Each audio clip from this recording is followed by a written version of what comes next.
Am I the a-hole for cutting off the financial aid I give my parents? My female parents are in a tight financial situation. Only my father receives a pension and they are unable to work anymore. So, I gave them my credit card, which has a high limit for them to buy what they want without having to keep asking. For example, fictitious values. They always spend between $1,200 to $1,500. An important context. My younger brother and I do not have a good relationship due to irreconcilable differences. We haven't spoken in almost 10 years, and my parents gave up trying to get us closer. This month, the spending on a card came in, and it went up to $3,000. I called my mother to find out what happened, because never in a year has such a large expense been spent.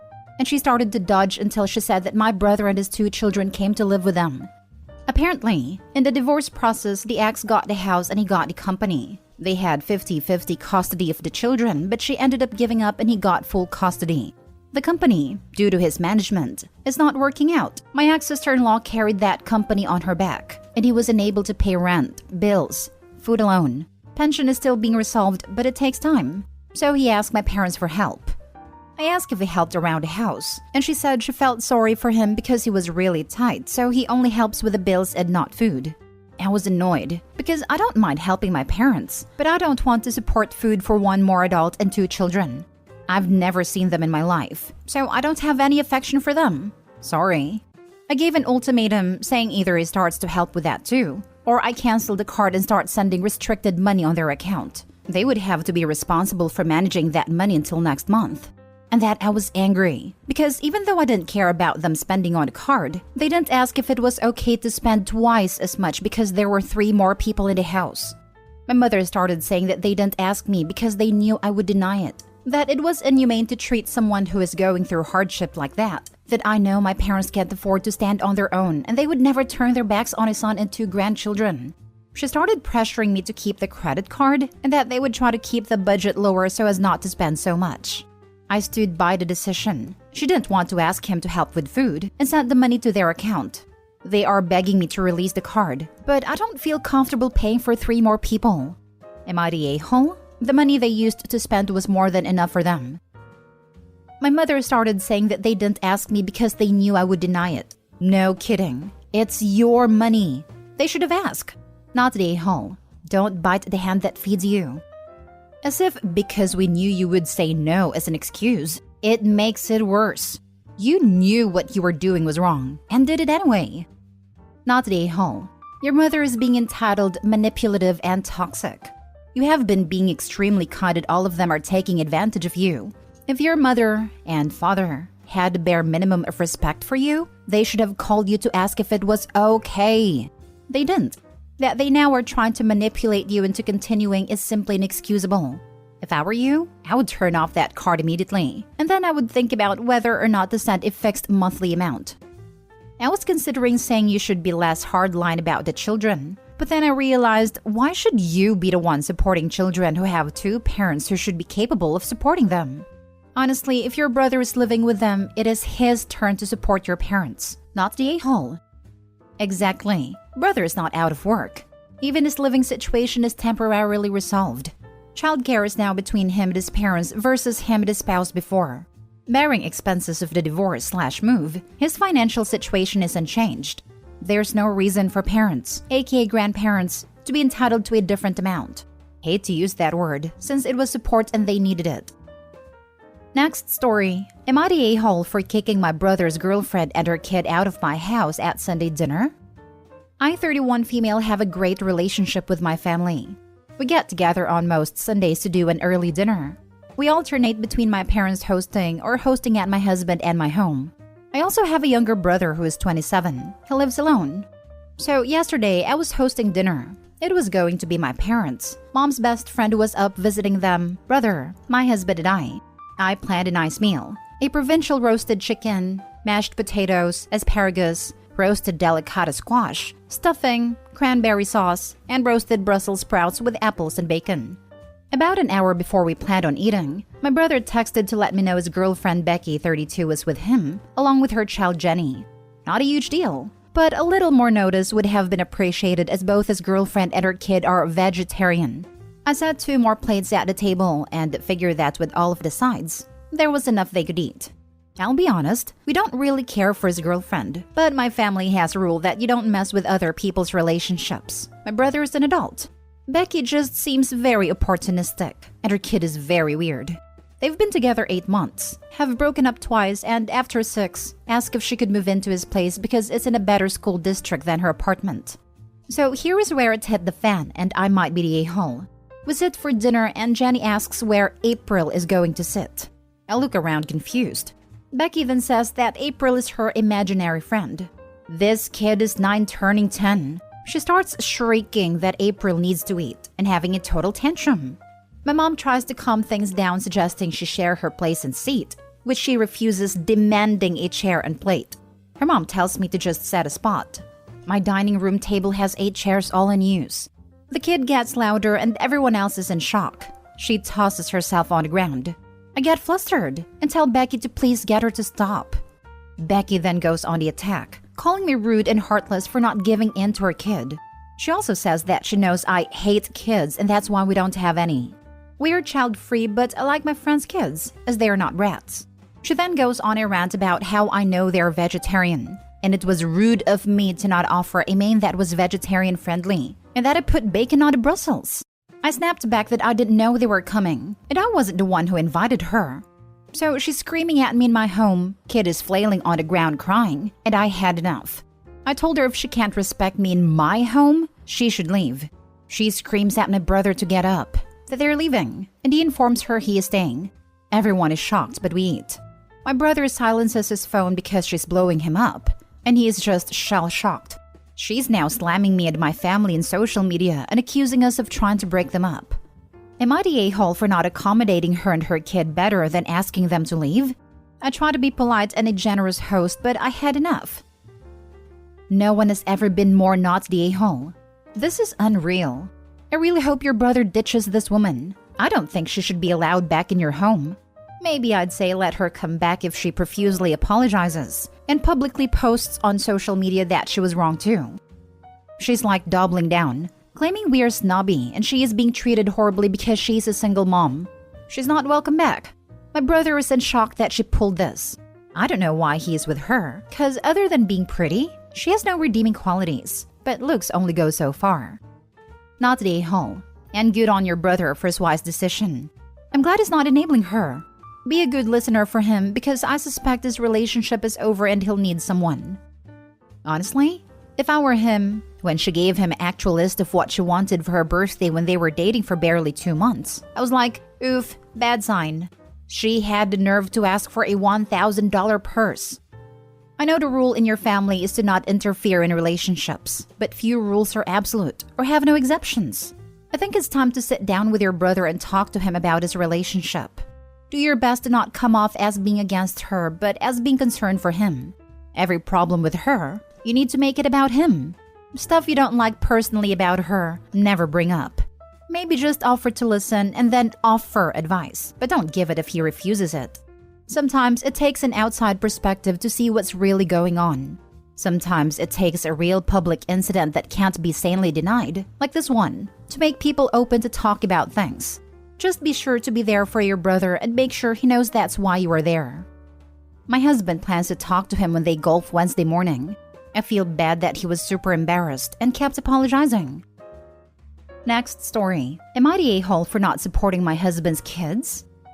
My 28 female husband, 35 male, and I have been married for a year. We dated for 2 years prior to that.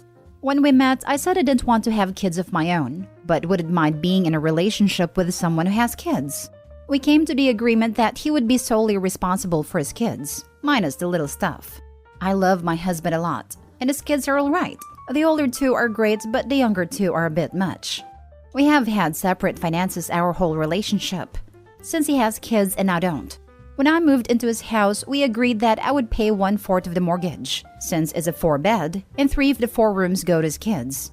I pay 1/5 of the utilities, since there's 6 of us living here, myself, and then him and his 4 kids. I also buy my own groceries separate from them since I'm really into fitness and I meal prep once a week. It's just the best way to go about it. This was the agreement we came to 2 years ago and we've stuck to it. Recently, I've gotten a new car, and I guess he's realized my finances vary a bit more from his than they used to. I work as a travel nurse, going to wherever pays the most for about 1/3 of the year. I make pretty good money, and I've saved a lot. I make around $130,000 a year.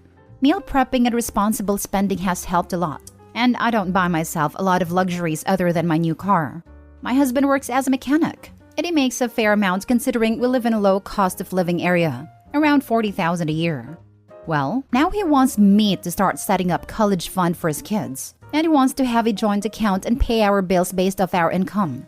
Essentially, he wants me to pay 2/3 of everything related to the household, and him paying the remaining third.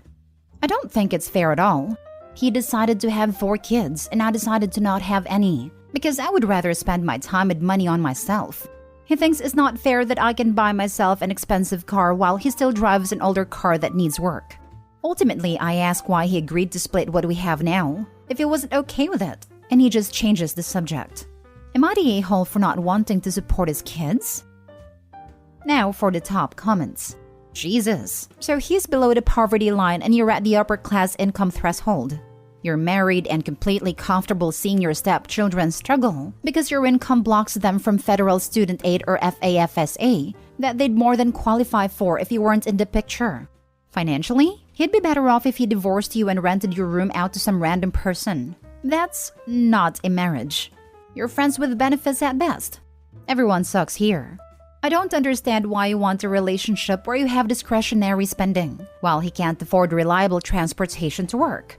I don't understand why he signed up for that. I don't understand how you intend to live your life completely separate from the 4 children you live with. Are you in the US? I'm going to go with no a-holes here. Though it might also be an everyone sucks here, except the kids, as the kids are liable to get completely screwed over. Going to college is all about how much money your parents make. Doing some Googling, I came back with this. The step-parents' income and assets must be reported on the FAFSA.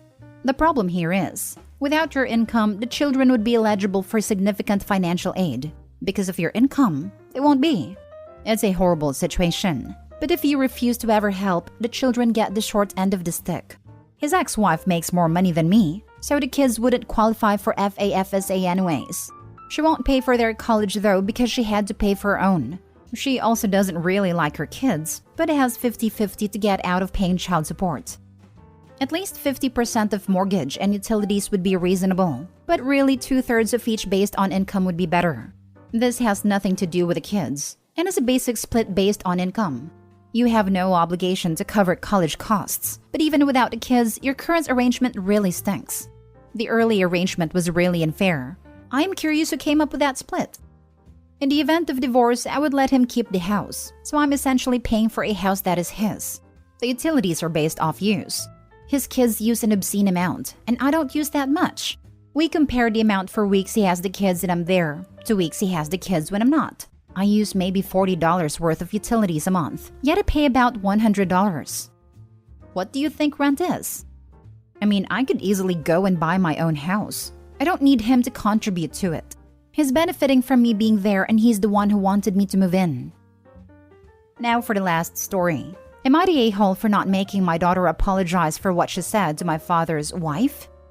I, 41 female, have a daughter 16, Sophia, fake name. The background to the incident is that Sophia lives in her own 1-bedroom apartment 3 floors down from my husband and me. She spends most of her time in our apartment, which is where she grew up, but moved downstairs over the summer. The other important background is that Sophia has quite a close relationship with my dad, but no real relationship with his wife, Sally, who she has barely seen throughout her life. Sophia's birthday is next month, and my father will be visiting from abroad for the celebration. He asked if his wife could come, and after asking Sophia, I said yes. Hotels are quite expensive in our city, so I offered for my father and Sally to stay at our apartment, fully expecting that he would decline, which he did.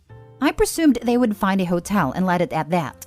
A few days later, I got a text from Sally asking if she and my father could stay in my daughter's apartment while they were visiting, so that we can all have our own space. I thought this was impudent, but told her I would ask my daughter and get back to her. Sophia said she didn't want to come and stay upstairs because she was going to have a small party at her apartment one of the days of her birthday week, which she can't do at our apartment, and that her best friend would be staying over 2 nights that week. So I told Sally no, but she persisted, saying hotels were expensive, etc. Still, I told her that Sophia had said no and that was final. The next day, I got a call from my dad saying Sophia had upset Sally and that I needed to speak to her. He said Sophia had sent Sally a rude text and inviting her to the birthday celebrations. I went down to Sophia's and she showed me the conversation.